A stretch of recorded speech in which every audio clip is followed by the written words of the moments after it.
Primeiramente, estou muito feliz, de ver a dona Neuza aqui com a gente. Tenho certeza que ela estava aqui todos esses dias em que ela estava lá no hospital. Ela estava com o coração aqui, com o pensamento aqui, E estou muito feliz de ver vocês também, de ter aqui essa responsabilidade de trazer uma palestra que ela tinha pensado, Então, é um tema que eu gosto muito, liberdade de pensar e agir. Então, sou muito feliz, por estar mais uma vez aqui nesta casa, conversando com vocês, Porque eu estou do lado da minha professora aqui, então vamos ver se eu passei na prova, Que a prova maior é essa, Estou me sentindo como se eu estivesse na faculdade, apresentando um trabalho. Mas vamos lá. O TCC, o famoso TCC. Quem fez um TCC na vida tem traumas, com certeza.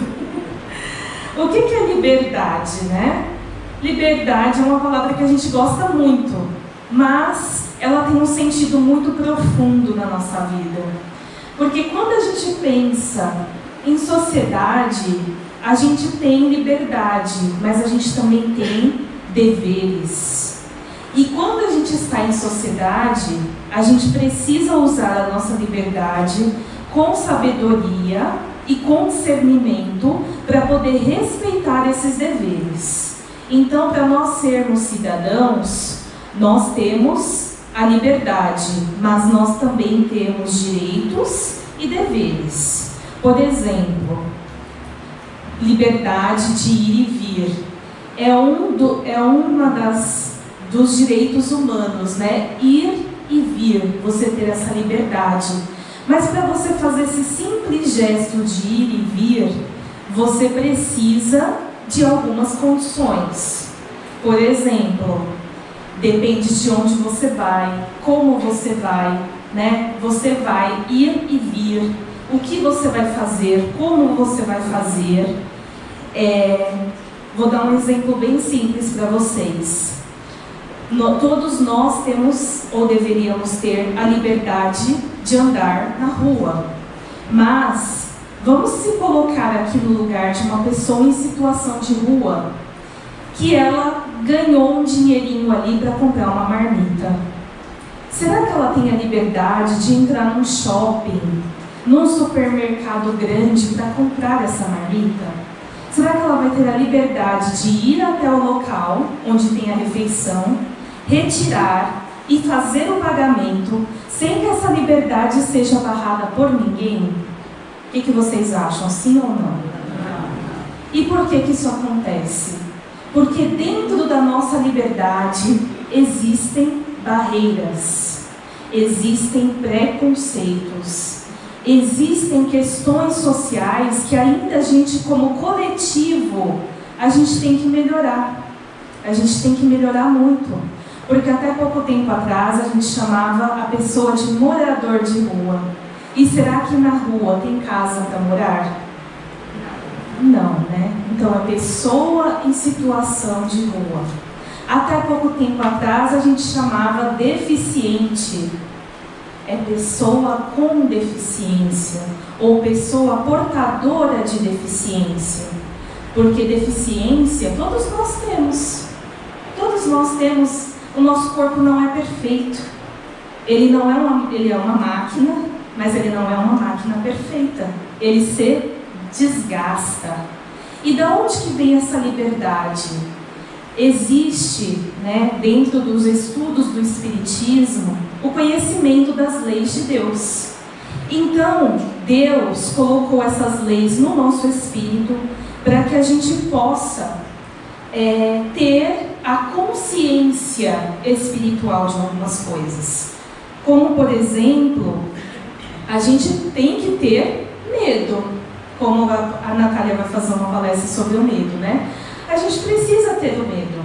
Porque o medo, no seu estado natural, ele é uma proteção. A ansiedade, no seu estado natural, é uma proteção. É um alerta, Eu preciso me organizar para fazer o que eu preciso fazer, porque senão eu não saio do lugar. Mas a gente não pode ter os excessos. E o que é o excesso da liberdade? Quando a minha liberdade fere a liberdade do outro. E eu vou dar exemplos simples aqui.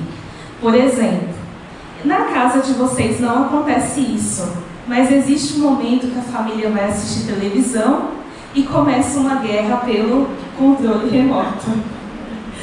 Uns querem assistir o jogo de futebol, outros querem assistir o jornal, outros a novela. E aí o que era uma coisa simples vira uma confusão, vira até mágoa. Então, existe ali a liberdade de escolha. Também tem as questões, às vezes, das crianças. Até um pouco da idade delas, a gente tem sim que evitar algumas coisas para elas. Tem filme que criança não pode assistir, tem programa que criança não pode assistir, tem lugares que criança não pode frequentar. Então a criança, ela tem uma liberdade ali direcionada por quem cuida, pelo pai, pela mãe, pela avó, né? E aí, falando novamente do que fere a liberdade, muitas vezes a violência. A gente tem aí visto, nessas violências da TV, pessoas que escravizam outras para trabalhar, ferindo a liberdade delas, né? Pessoas que prendem o outro dentro de casa porque ele quer sair de um relacionamento. E pessoas que têm condições, às vezes, tão extremas de pobreza que ela não tem liberdade de acesso a algumas coisas, a saúde, a justiça. Então, essa liberdade, ela precisa ser repensada, ela precisa ser consciente, né? A gente precisa entender que o outro é um ser livre, eterno e imortal. Porque toda vez que ele toma uma atitude, uma decisão, ele está tendo a liberdade disso, mas essa liberdade também pode ter consequências. E aí, quando a gente reencarna, a gente ganha um cartão de crédito escrito livre-arbítrio. E aí que a coisa pega, porque a gente às vezes tem tanta liberdade que a gente não sabe o que fazer com ela. A gente tem ali uma série de escolhas para fazer, e a gente vai fazendo as escolhas, e às vezes as escolhas que nós fizemos não foram as melhores, e vão trazendo consequências para a nossa vida. E como a gente não quer ter a consciência e a responsabilidade dessas escolhas, às vezes a gente acaba terceirizando. Então a culpa é da minha mãe, que não deixou eu fazer tal coisa, a culpa é do meu chefe, a culpa é do meu esposo, da minha esposa. A gente às vezes não terceiriza, até a gente ter a condição de ir na casa espírita e tomar consciência de que naquela vida em que nós nos sentíamos vítimas, nós fomos os protagonistas o tempo todo. Porque Deus, Ele não quer tirar a nossa liberdade. Ele quer que nós tenhamos a liberdade e a consciência de usar isso com responsabilidade, para o bem, para o amor, para de repente aquelas habilidades que nós temos, aqueles talentos que nós temos, nós usarmos para o bem do próximo. Então é uma liberdade que exige um pouco de nós. É uma liberdade às vezes que exige o nosso tempo, a nossa dedicação, a nossa paciência. Porque fazer o bem é um exercício de paciência, sabia? Porque às vezes você vai fazer o bem para uma pessoa e ela vai achar que você está fazendo mal. Ela vai te criticar, ela vai te julgar, ela vai te questionar. Então, às vezes, esse bem vai exigir que você seja paciente. E o que é, então, a liberdade de agir? Nós temos a liberdade de pensar, e nós pensamos o tempo todo. Até quando a gente não está pensando conscientemente, nós estamos pensando. E eu vou explicar para vocês como.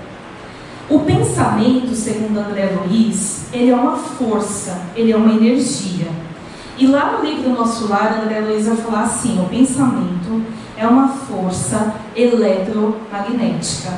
Eletro de energia elétrica, nós temos essa energia elétrica, e magnética de magnetismo, de atração. Então, todo semelhante se atrai.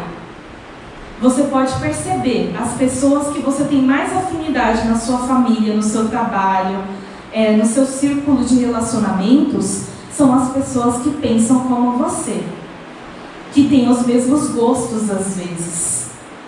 Eu participo de um grupo que a gente se reúne uma vez por mês para plantar. Às vezes são os mesmos gostos. Mas e quando tem a pessoa que pensa diferente? Não sou obrigada. Essa daí eu não trabalho não, chefe. Pode me mudar de equipe. Deus, por que eu tenho essa irmã desse jeito? Então, quando que pensa diferente? Aí é o nosso desafio. Porque se o semelhante atrai, o diferente repele, né? A energia não bate. Mas o fato da energia não bater não significa que repeliu e essa pessoa vai embora da sua vida. Pelo contrário, essa pessoa vai ser o instrumento da sua evolução. Ela vai te desafiar a ter a postura do homem de bem, a postura do ser espírita, porque ela vai treinar a sua paciência, o seu nível, né, de doçura, de resiliência, todas as coisas boas que a gente precisa aprender. E muitas vezes essa pessoa vai te causar um incômodo, um desconforto muito grande, que o Emmanuel diz que é um espelho. Aquilo que você critica mais no outro é o que mais está forte ali em você. Mas aí é mais fácil enxergar no outro, porque eu não sou assim. Imagina, eu sou uma pessoa boa, eu só faço bem.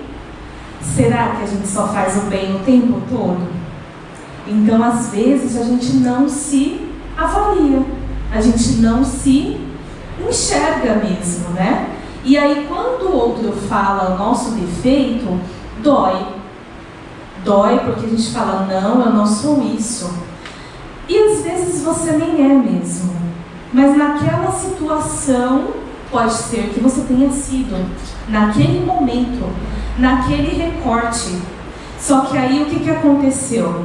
Tinha um filme ali de 2 horas passando. E aí a pessoa só conheceu os seus piores 30 segundos. E ali causou o quê? Uma mágoa, um desentendimento. Então, assim, nós temos a liberdade de agir. Mas para agir, a gente precisa primeiro aprender a pensar. E o que é aprender a pensar? É não falar naquele momento que está nervoso. É não responder. É não reagir. É controlar a raiva, a agressividade, a emoção negativa. Porque aquela emoção negativa que está em você, ela pode causar uma dor que você não vai conseguir renovar. Ela pode causar um momento que você não vai conseguir reviver. E aí você vai sofrer com isso.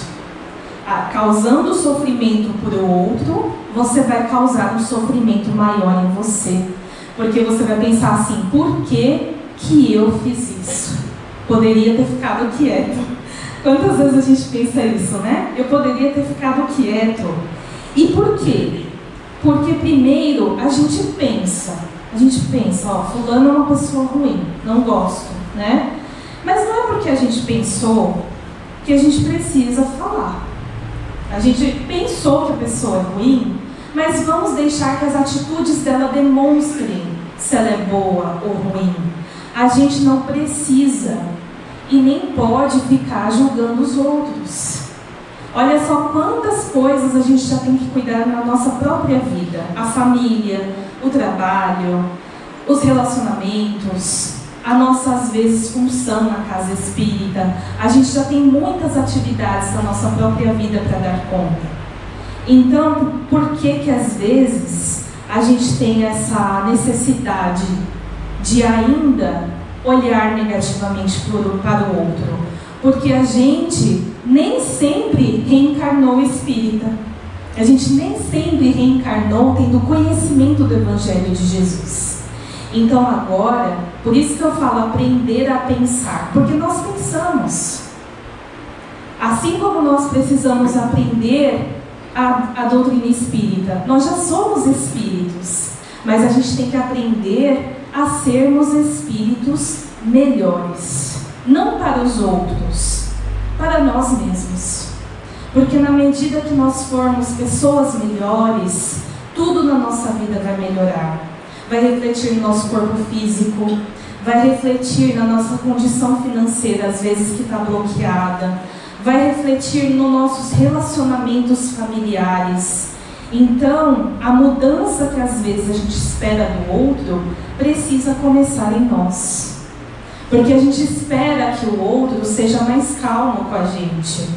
A gente espera que o outro seja mais paciente, seja mais amoroso. Mas será que a gente é amoroso? Será que o outro fala bom dia e a gente responde o bom dia? Ou a gente responde bom dia para dentro, né? Então, assim, a gente precisa realmente fazer com que esse dia seja bom e dar um passo de cada vez. Porque quando a gente pensa algo em relação a uma pessoa, a gente não pensa só uma vez, a gente pensa frequentemente. E pensando frequentemente, nós criamos uma vibração. O que é uma vibração? É uma frequência de pensamento. Você não quer encontrar alguém, por exemplo. Aí você fica pensando, não quero encontrar, não quero encontrar. E aquele pensamento vai ganhando força, você encontra a pessoa. E aí você já está numa situação desconfortável, porque você não queria encontrar, encontrou e agora? Então nós temos que melhorar o que nós emitimos, o que nós doamos para os outros e para os lugares, o planeta, né? Para que realmente a gente se sinta melhor. E aí o pensar antes do agir, ele vem junto com o sentir. Porque eu penso tanto numa coisa, numa pessoa, que eu começo a me sentir de alguma forma em relação a isso. E aí é daí que vem a mágoa, daí que vem a frustração, daí que vem todos os sentimentos que nós temos em relação aos outros. E nós temos que lembrar que o pensamento, muitas vezes, ele não vai gerar sofrimento, mas a atitude sim. As palavras sim geram sofrimento. Vamos pensar em Jesus, por exemplo. Ele veio aqui trazer a boa nova, trazer o seu evangelho de amor numa sociedade que não tinha amor, só tinha raiva, só tinha ódio, agressividade. E ele teve a sua liberdade julgada pela pureza dos seus pensamentos, porque ele queria que as pessoas fossem melhores uma para as outras, porque ele não queria que amar a Deus sobre todas as coisas e só, não, amar a Deus sobre todas as coisas e ao próximo. Então não basta só eu amar a Deus, eu tenho que amar também o próximo. E aí tem o terceiro passo, que é o mais difícil. Ama o teu próximo como a ti mesmo. Então o mesmo bem que você quer para você, você tem que querer para o outro. E aí eu pergunto para vocês, quantas e quantas reencarnações nós iremos ter para nós nos reconciliarmos? E nos reconciliarmos com as mesmas pessoas. Porque nós estamos aqui em embalagens diferentes, em corpos diferentes, vivendo as mesmas experiências e com as mesmas dificuldades. Então pensa nas dificuldades que você tem hoje. Falar, pensar, penso muito rápido, faço sem pensar as coisas. Sou impulsivo, gasto sem pensar no meu dinheiro. Faço dívidas sem pensar nas consequências, né? Faço coisas em excesso, acumulo coisas, né? Não tenho paciência, agrido as pessoas. Então, quais são as dificuldades que nós temos hoje? Arrumo um trabalho, não consigo ficar nesse trabalho porque não consigo me relacionar bem com as pessoas do trabalho. Então pense, analise as suas dificuldades e peça sabedoria a Deus para lidar com elas. Porque isso é reformar-se. Não é querer mudar tudo, é querer dar o primeiro passo. Não é querer saber tudo sobre Jesus, é abrir o Evangelho. Não é querer amar a tudo e a todos, mas é fazer o bem a quem está ali próximo. Porque se a gente não fizer o bem dentro do nosso próprio lar, dentro do trabalho que Deus nos doou, onde que a gente vai fazer? Porque tudo é empréstimo, tudo é empréstimo. Até a roupa que a gente está emprestada. Daqui a 3, 4 meses, essa roupa pode não valer mais, porque o tecido desgastou, né? Por inúmeras dificuldades. Daqui a 3, 4 meses, esse cabelo que você está hoje pode não estar mais assim. Daqui a 3, 4 meses, muita coisa pode acontecer. Mas comece pelo hoje. Porque o Chico dizia isso. Às vezes a gente só tem o hoje. Então, eu estava pensando até nisso outro dia, né? No Dia da Mulher eu pensei nisso. Poxa, queria tanto ir lá ver a minha mãe. Não consegui, o trabalho me consumiu, né? E aí eu lembrei da frase do Chico. Não deixe para amanhã, faça hoje. Então não deixe o abraço para amanhã, o perdão para amanhã, o bem que você pode fazer para amanhã, porque amanhã esse bem não pode ser mais necessário. E tudo que nós temos e que nós somos é o hoje. E tem orgulho de ser o que você é. Não orgulho no sentido do defeito moral, de ser superior, de querer ser mais, de querer ser maior que os outros. Mas o orgulho no sentido de pertencimento, de saber que você até aqui evoluiu, você até aqui se superou e você está aprendendo, você está se melhorando a cada dia que passa. E aí, né, vou finalizando aqui para trazer uma meditação para vocês, mas lembrem sempre dessa frase do Chico que diz assim, né? O que é meu, se ir, né, se voar, se libertar, ele precisa, né? O amor é assim, ele precisa ser libertado. Então, se você deixar ir, é porque ele tinha que ir.